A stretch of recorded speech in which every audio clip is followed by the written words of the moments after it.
নমস্কার। The deep ডাইভে আপনাকে স্বাগত। আজ আমরা ভারতের ইতিহাসের এক বিশাল অধ্যায় নিয়ে আলোচনা করব, মুঘল সাম্রাজ্য। আমাদের হাতে একটা বিস্তারিত মাস্টার নোট রয়েছে, যা প্রায় ৩০০ বছরের এই দীর্ঘ যাত্রাপথকে তুলে ধরেছে, সেই ১৫২৬ থেকে ১৮৫৭ পর্যন্ত। হ্যাঁ, এই নোটটা আমাদের একটা গাইড হিসাবে কাজ করবে আর কি। আমরা দেখব কিভাবে মধ্য এশিয়ার এক নির্বাসিত রাজকুমার মানে বাবর ভারতে এক বিশাল সাম্রাজ্য প্রতিষ্ঠা করলেন। তারপর সেই সাম্রাজ্য কিভাবে তার স্বর্ণযুগে পৌঁছালো এবং শেষ পর্যন্ত কিভাবে তার পতন ঘটল। আমাদের আলোচনাটা হবে একদম সময় ধরে ধরে। তাহলে আমাদের যাত্রা শুরু হচ্ছে বাবরকে দিয়ে, আর শেষ হবে শেষ মুঘল সম্রাট দ্বিতীয় বাহাদুর শাহের করুণ পরিণতির মধ্যে দিয়ে। চলুন এই অসাধারণ ইতিহাসের গভীরে প্রবেশ করা যাক। তাহলে শুরুতেই বাবর, তার পুরো নাম জহিরুদ্দিন মোহাম্মদ। কিন্তু আমার প্রথম প্রশ্ন হল, একজন বিদেশি শাসক যার কাছে খুব বড় সৈন্যবাহিনীও ছিল না, তিনি দিল্লির মতো এক শক্তিশালী সলতানাতকে হারালেন কিভাবে? মানে সাফল্যের আসল রহস্যটা কি ছিল? এটা খুব গুরুত্বপূর্ণ একটা প্রশ্ন। দেখুন, বাবরের সবচেয়ে বড় শক্তি ছিল তার উন্নত রণকৌশল এবং বলা যায় আধুনিক প্রযুক্তি। ১৫২৬ সালে পানিপথের প্রথম যুদ্ধে ইব্রাহিম লোদির সৈন্যসংখ্যা অনেক বেশি ছিল, কিন্তু বাবরের কাছে ছিল দুটো তুরুপের তাস। কি কি? এক, তুর্কি তুলুকমা রণরীতি, যা শত্রুকে পাশ থেকে ঘিরে ফেলে, আর দুই, ভারতে প্রথমবারের মতো গান পাউডার বা মানে কামানের ব্যাপক ব্যবহার। ও আচ্ছা, কামান। হ্যাঁ, কামানের গর্জনেই লোদির হাতির দল ভয় পেয়ে নিজেদের সৈন্যদেরই পিষে দেয়। এই একটাই যুদ্ধ দিল্লির ভাগ্য পুরোপুরি নির্ধারণ করে দিয়েছিল। তার মানে এটা ছিল প্রযুক্তির জয়। কিন্তু শুধু দিল্লি জয় করলেই তো... একদম একদম। শুধু দিল্লি জয় করলে তো আর গোটা হিন্দুস্তান জয় করা হয় না, তাকে তো স্থানীয় শক্তিদেরও মোকাবিলা করতে হয়েছিল। ঠিক। এরপর তাকে আরও ৩টে বড় যুদ্ধ লড়তে হয়। ১৫২৭ খানোয়ার যুদ্ধে মেবারের কিংবদন্তি যোদ্ধা রানা সঙ্গকে, তারপর ১৫২৮ চান্দেরির যুদ্ধে মেদিনী রায়কে, আর ১৫২৯ ঘরঘরার যুদ্ধে আফগানদের সম্মিলিত শক্তিকে উনি পরাজিত করেন। এই ৪টে যুদ্ধই উত্তর ভারতে মুঘল শাসনের ভিত্তিটা গেঁথে দেয়, আর তিনি নিজেকে উজবেক বংশোদ্ভূত বলতেন এবং পাদশাহ বা সম্রাটের উপাধি নিয়েছিলেন। বাবরের কথা বলতে গেলে তার আত্মজীবনী তুজুক-ই-বাবরির কথা তো বলতেই হয়। এটা কি শুধু তার যুদ্ধেরই বর্ণনা ছিল? না, একেবারেই না। তুর্কি ভাষায় লেখা এই গ্রন্থটা তৎকালীন ভারতের প্রকৃতি, সমাজ আর রাজনীতির এক অসাধারণ দলিল। বাবর শুধু একজন যোদ্ধাই ছিলেন না, মানে একজন সংবেদনশীল লেখকও ছিলেন। পরবর্তীকালে আব্দুর রহিম খান-ই খানা এটাকে ফার্সি ভাষায় বাবরনামা নামে অনুবাদ করেন, যা আরও বেশি মানুষের কাছে পৌঁছাতে পারে। বাবরের পর তার ছেলে হুমায়ুন সিংহাসনে বসলেন, কিন্তু তার জীবনটা যেন একটা রোলার কোস্টার রাইড, কখনো সিংহাসনে তো কখনো নির্বাসনে। ঠিক তাই। হুমায়ুনের সবচেয়ে বড় চ্যালেঞ্জ ছিলেন আফগান নেতা শের শাহ সুরি। ১৫৩৯ সালে চৌসার যুদ্ধ আর ১৫৪০-এর কনৌজের যুদ্ধে শের শাহের কাছে উনি বুড়ি তরা হেরে যান। এর ফলে হুমায়ুনকে প্রায় ১৫ বছরের জন্য পারস্যে পালিয়ে যেতে হয়। এই সময়টাতেই দিল্লির মসনদে শুরু হয় সুর বংশের শাসন। কিন্তু হুমায়ুন তো ফিরে এসেছিলেন, তাই না? হ্যাঁ, তিনি ফিরে আসেন এবং ১৫৫৫ সালে আবার ক্ষমতা দখল করেন, কিন্তু ভাগ্য তার সহায় ছিল না। পরের বছরই দিল্লিতে নিজের তৈরি দিনপনা শহরের লাইব্রেরির সিঁড়ি থেকে পড়ে গিয়ে তার মৃত্যু হয়। তার বোন গুলবদন বেগমের লেখা হুমায়ুন নামা থেকে আমরা তার জীবনের এই উত্থান পতনের এক খুব মানবিক চিত্র পাই। হুমায়ুনের এই নির্বাসনের সময়কালে মঞ্চে এলেন শেরশাহ সুরি। উনি তো একজন সাধারণ জাগিরদারের ছেলে ছিলেন। তার উত্থানটা কিন্তু বেশ বিস্ময়কর। শিরশাহ নিঃসন্দেহে সেই সময়ের অন্যতম শ্রেষ্ঠ প্রশাসক আর রণনীতিবিদ ছিলেন। তিনি মালব, রাইসেন, রণথম্ভোর, চিতোর সব জয় করেন। কিন্তু ১৫৪৫ সালে কালিঞ্জর দুর্গ জয়ের সময় এক বারুদ বিস্ফোরণে তার মৃত্যু হয়। তার শাসনকাল ছোট হলেও এর প্রভাব ছিল সুদূর প্রসারী। তার সংস্কারগুলোর কথাই যদি ধরি, যেমন রূপাইয়া মুদ্রা বা গ্র্যান্ড ট্রাঙ্ক রোড, এগুলো কি শুধুই জনহিতকার কাজ ছিল, নাকি এর পেছনে কোনো গভীর উদ্দেশ্যও ছিল? এর পেছনে ছিল একটা সুচিন্তিত প্রশাসনিক দর্শন। তিনি যে রূপোর রূপাইয়া মুদ্রা চালু করেন তা এতটাই উন্নত মানের ছিল যে মুঘলরা তো বটেই, ব্রিটিশরাও এর ওপর ভিত্তি করে তাদের মুদ্রা ব্যবস্থা গড়ে তোলে। ভাবা যায়। আর কলকাতা থেকে পেশাওয়ার পর্যন্ত ওই যে বিশাল জিটি রোড, ওটা শুধু সাধারণ মানুষের যাতায়াতের জন্য ছিল না, ওটা ছিল সাম্রাজ্যের ধমনীর মতো। এর মাধ্যমে দ্রুত সৈন্য চলাচল, ডাক ব্যবস্থা আর বাণিজ্যের প্রসার ঘটানো সম্ভব হয়েছিল। আর তার ভূমি রাজস্ব ব্যবস্থা শুনেছি সেটাও নাকি খুব আধুনিক ছিল। পাট্টা আর কবুলিয়াত, এই ব্যাপারটা ঠিক কি ছিল? এখানেই শেরশাহের আসল প্রতিভাটা লুকিয়ে আছে। তিনি গোটা সাম্রাজ্যের জমি জরিপ করান, কৃষকদের জমির মালিকানার প্রমাণ হিসেবে পাট্টা দিতেন, আর কৃষকরা নির্দিষ্ট পরিমাণ কর, সাধারণত উৎপাদনের 1/3, দেওয়ার জন্য সরকারের সাথে কবুলিয়ত বা চুক্তি সই করত। এর ফলে কি হলো? কৃষকরা সরাসরি রাষ্ট্রের সাথে যুক্ত হলো, মধ্যস্বত্বভোগী জমিদারদের শোষণ থেকে মুক্তি পেল। এটা একটা যুগান্তকারী পদক্ষেপ ছিল। শের শাহের মৃত্যুর পর মুঘলরা ফিরে এলো এবং শুরু হলো আকবরের যুগ। মাত্র ১৩ বছর বয়সী সিংহাসনে বসা এক কিশোর, যার অভিভাবক বৈরাম খান। সেই কিশোর কিভাবে আকবর দ্য গ্রেট হয়ে উঠলেন? শুরুটা হয়েছিল ১৫৫৬ সালের পানিপথের দ্বিতীয় যুদ্ধের মাধ্যমে। এই যুদ্ধে বৈরাম খানের নেতৃত্বে মুঘল বাহিনী আফগান সেনাপতি হিমুকে পরাজিত করে। এই জয়টা ছিল নির্ণায়ক, কারণ এরপর মুঘলদের ভারত থেকে উচ্ছেদ করার মতো আর কোনো বড় শক্তি অবশিষ্ট ছিল না। এখান থেকেই আকবরের আসল উত্থান শুরু। আকবরের শাসনকালে সবচেয়ে আলোচিত বিষয়গুলোর মধ্যে একটা হলো তার রাজপুত নীতি। তিনি তো যোধাবাইকে বিয়েও করেছিলেন। এটা কি শুধুই একটা রাজনৈতিক জোট ছিল? এটা রাজনৈতিক জোটের চেয়েও বেশি কিছু ছিল। আকবর বুঝতে পেরেছিলেন যে শুধুমাত্র তলোয়ারের জোরে হিন্দুস্তান শাসন করা যাবে না। তাই তিনি রাজপুতদের সাথে বৈবাহিক সম্পর্ক স্থাপন করে তাদেরকে সাম্রাজ্যের অংশীদার করে তোলেন। তিনি রাজপুত রাজাদের তাদের নিজেদের রাজ্যে শাসন করার অধিকার দেন, প্রশাসনে উচ্চ পদে নিয়োগ করেন। কিন্তু সবাই তো অধীনতা স্বীকার করেনি। না, সবাই করেনি। যেমন মেওয়ারের রানা প্রতাপ, তার সাথে ১৫৭৬ সালে হলদিঘাটির যুদ্ধও হয়। কিন্তু সার্বিকভাবে এই নীতি সাম্রাজ্যকে অনেক স্থিতিশীল করেছিল। এই অন্তর্ভুক্তিমূলক নীতিরই প্রতিফলন কি আমরা তার ধর্মীয় নীতি মানে দিনে ইলাহির মধ্যে দেখতে পাই? একদম। দ্বীন-ই ইলাহি ঠিক নতুন ধর্ম ছিল না, এটা ছিল একটা আদর্শগত পথ, যা বিভিন্ন ধর্মের ভালো দিকগুলো নিয়ে তৈরি হয়েছিল। এর মূল উদ্দেশ্য ছিল সাম্রাজ্যের বিভিন্ন ধর্মীয় গোষ্ঠীর মধ্যে বিভেদ দূর করে সম্রাটের প্রতি আনুগত্য তৈরি করা। কিন্তু এর চেয়েও গুরুত্বপূর্ণ পদক্ষেপ ছিল অমুসলিমদের উপর থেকে জিজিয়া কর তুলে নেওয়া। এই একটা সিদ্ধান্তই তাকে সাধারণ মানুষের কাছে অত্যন্ত জনপ্রিয় করে তোলে। এবার আসা যাক আকবরের প্রশাসনিক ব্যবস্থার কথায়, বিশেষ করে মনসবজাহি প্রথা। এই ব্যবস্থাটা ঠিক কিভাবে কাজ করত? এটা কি ইউরোপের সামন্ততন্ত্রের মতো ছিল? না, এখানেই এর বিশেষত্ব। ইউরোপীয় সামন্তপ্রভুরা জমির মালিক ছিলেন, কিন্তু মনসবদাররা জমির মালিক ছিলেন না।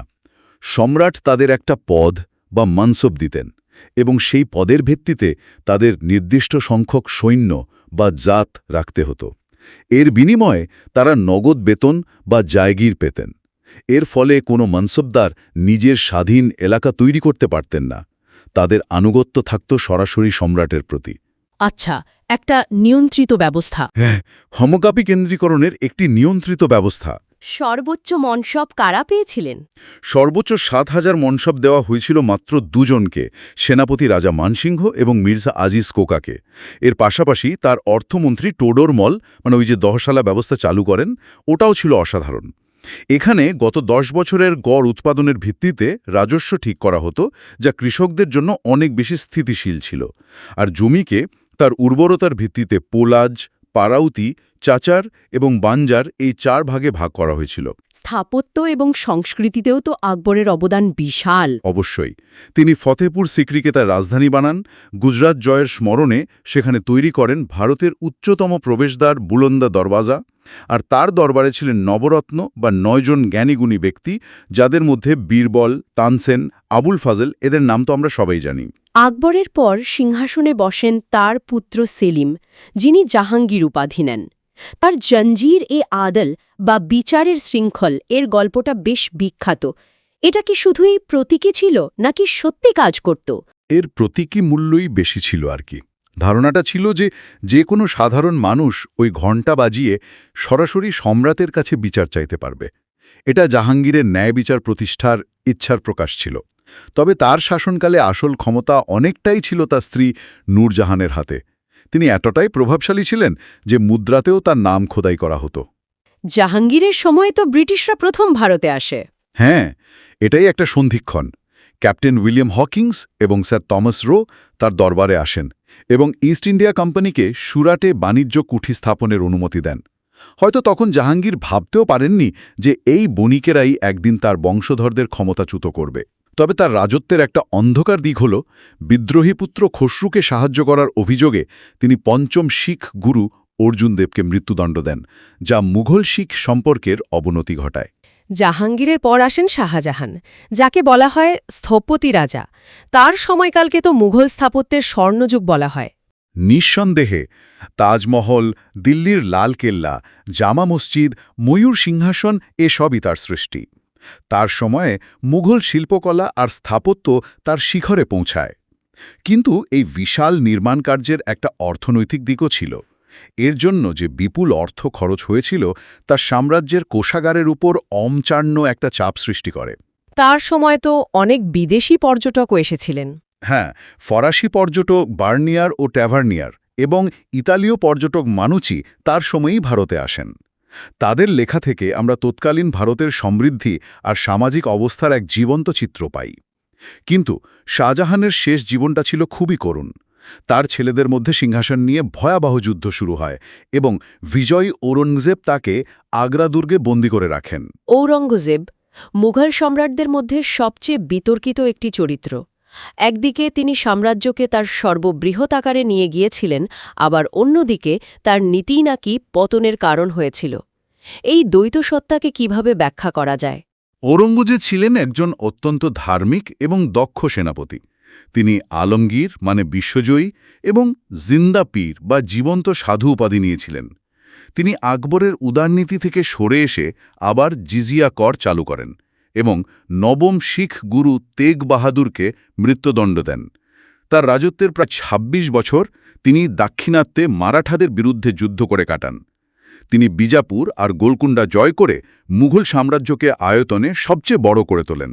তাহলে সমস্যাটা ঠিক কোথায় হলো? সমস্যা হল এই নিরন্তর যুদ্ধ সাম্রাজ্যের অর্থনীতিকে ভেতর থেকে পুরো খোকলা করে দেয়। তার কঠোর ধর্মীয় নীতি বহু রাজপুত, জাট আর শিখদের বিদ্রোহী করে তোলেন। দাক্ষিণাত্যের এই অন্তহীন যুদ্ধ ছিল এক চোরাবালির মতো, যা মুঘল সাম্রাজ্যের অর্থ এবং শক্তি দুটোই গ্রাস করে নেয়। তিনি মারাঠাদের দমন করতে পারেননি, বরং তাদের আরও শক্তিশালী করে তোলেন। ঔরঙ্গজেবের মৃত্যুর পরই কি সাম্রাজ্যের পতনটা শুরু হয়ে গেল? হ্যাঁ, তার মৃত্যুর পর যোগ্য শাসকের অভাবে পতনটা আরও দ্রুত হয়। পরবর্তী শাসকদের মধ্যে ফারুক শিয়ার ১৭১৭ সালে ব্রিটিশদের গোল্ডেন ফারমান বা শুল্কমুক্ত বাণিজ্যের অধিকার দেন। এটা ছিল এক আত্মঘাতী সিদ্ধান্ত। এই ফারমান ব্রিটিশদের অর্থনৈতিক আর রাজনৈতিকভাবে শক্তিশালী হয়ে উঠতে অনেক সাহায্য করে। তারপর তো নাদির শাহের আক্রমণ। একদম। মোহাম্মদ শাহ রঙ্গিলা সময়ে পারস্যের শাসক নাদির শাহ ১৭৩৯ সালে ভারত আক্রমণ করেন। তিনি দিল্লি লুণ্ঠন করে কিংবদন্তির ময়ূর সিংহাসন আর কোহিনূর হীরা নিয়ে যান। এই আক্রমণ মুঘলদের সম্মান ও শক্তিতে শেষ পেরেক পুঁতে দেয়। এরপর সাম্রাজ্য ধীরে ধীরে ভেঙে পড়তে থাকে এবং শেষ পরিণতি ঘটে ১৮৫৭ সালের মহাবিদ্রোহের পর। ঠিক। শেষ মুঘল সম্রাট দ্বিতীয় বাহাদুর শাহ মহাবিদ্রোহের নেতৃত্ব দেওয়ার অভিযোগে ব্রিটিশদের দ্বারা রেঙ্গুনে নির্বাসিত হন। আর এর সঙ্গেই ভারতের মাটি থেকে প্রায় ৩৩১ বছরের মুঘল শাসনের আনুষ্ঠানিক অবসান ঘটে। পুরো আলোচনাটা অসাধারণ ছিল। চলুন এই বিশাল আলোচনার কিছু গুরুত্বপূর্ণ তথ্য একবার ঝালিয়ে নেওয়া যাক। আমি আপনাকে কিছু প্রশ্ন করছি, যা আমাদের মাস্টার নোট থেকেই নেওয়া। অবশ্যই, শুরু করা যাক। প্রথম প্রশ্ন, বাবর নিজেকে কোন বংশোদ্ভূত বলে পরিচয় দিতেন? তিনি নিজেকে উজবেক বলে পরিচয় দিতেন। তার বাবা ছিলেন তৈমুরের বংশধর আর মা ছিলেন চেঙ্গিস খানের। আচ্ছা, শেরশাহ কৃষকদের যে জমির মালিকানা দলিল দিতেন তার নাম কি ছিল? তার নাম ছিল পাট্টা, আর এর বিনিময়ে কৃষকরা কবুলিয়ত বা চুক্তিপত্রে সই করত। আকবরের সময়ে সর্বোচ্চ ৭,০০০ মন সব কাদের দেওয়া হয়েছিল? রাজা মানসিং এবং মির্জা আজিজ কোকাকে। এরা দুজনেই আকবরের খুব বিশ্বস্ত ছিলেন। কোন মুঘল সম্রাট ব্রিটিশদের গোল্ডেন ফারমান প্রদান করেন? ফারুকসিয়ার ১৭১৭ সালে। এটা ছিল সাম্রাজ্যের জন্য একটা মারাত্মক ভুল। আকবরের ভূমি রাজস্ব ব্যবস্থায় যে জমি ৫ বছর বা তার বেশি সময় অনাবাদি থাকত তাকে কি বলা হতো? তাকে বলা হতো বঞ্জর। এই ধরনের জমির ওপর করের হারও অনেক কম ছিল। পর্যটক ট্যাভানিয়ার কাং রাজত্বকালে ভারতে এসেছিলেন। তিনি শাহজাহানের সময়ে এসেছিলেন। উনি পেশায় একজন জহুরি ছিলেন এবং ময়ূর সিংহাসনের বিস্তারিত বর্ণনা দিয়েছিলেন। আর শাহজাহানের জীবনী পাতশাহনামা গ্রন্থটি কার লেখা? এটি লিখেছেন আব্দুল হামিদ লাহোরী। এটি শাহজাহানের রাজত্বকাল জানার জন্য একটি খুব প্রামাণ্য গ্রন্থ। ভারতে প্রথম কামানের ব্যাপক ব্যবহার কোন যুদ্ধে হয়েছিল? ১৫২৬ সালের পানিপথের প্রথম যুদ্ধে বাবরের নেতৃত্বে। ক্যাপ্টেন হকিংসকে জাহাঙ্গীর কত মঞ্চ প্রদান করেছিলেন? ৪০০ মনসব। যদিও হকিংস কিন্তু বাণিজ্য কুঠির অনুমতি পেতে শেষ পর্যন্ত ব্যর্থ হয়েছিলেন। আর শেষ প্রশ্ন, নাদির শাহ কত সালে ভারত আক্রমণ করেন? ১৭৩৯ সালে, যখন দিল্লির সম্রাট ছিলেন মোহাম্মদ শাহরাঙ্গীলা। চমৎকার। আজ আমরা বাবরের হাত ধরে এক সাম্রাজ্যের প্রতিষ্ঠা দেখলাম, আকবরের সময় তার শিখরে ওঠা প্রত্যক্ষ করলাম এবং ঔরঙ্গজেবের পর তার করুণ পতন বিশ্লেষণ করলাম। আলোচনা শেষ করার আগে আমি শ্রোতাদের জন্য একটি প্রশ্ন রেখে যেতে চাই। মুঘল সাম্রাজ্যের পতনের জন্য আমরা প্রায়শই ঔরঙ্গজেবের দাক্ষিণাত্য নীতি বা পরবর্তী দুর্বল শাসকদের দায়ী করি। কিন্তু ভাবার বিষয় হল, পতনের বীজ কি আরও গভীরে নিহিত ছিল? মানে ধরুন, শাহজাহানের স্থাপত্যের প্রতি বিপুল আকর্ষণ এবং কোষাগার শূন্য করে দেওয়া, বা আকবরের মনসবদারি প্রথার মতো ব্যবস্থা যা পরবর্তীকালে অভিজাতদের মধ্যে বিভেদ তৈরি করে, এই কারণগুলো কি পতনের পথকে অনেক আগেই প্রশস্ত করে দিয়েছিল? প্রশ্নটা সত্যিই ভাবার মতো। এর উত্তর হয়তো ইতিহাসের আরও গভীর বিশ্লেষণের মধ্যেই লুকিয়ে আছে। আজকের মতো এখানেই শেষ করছি। নমস্কার।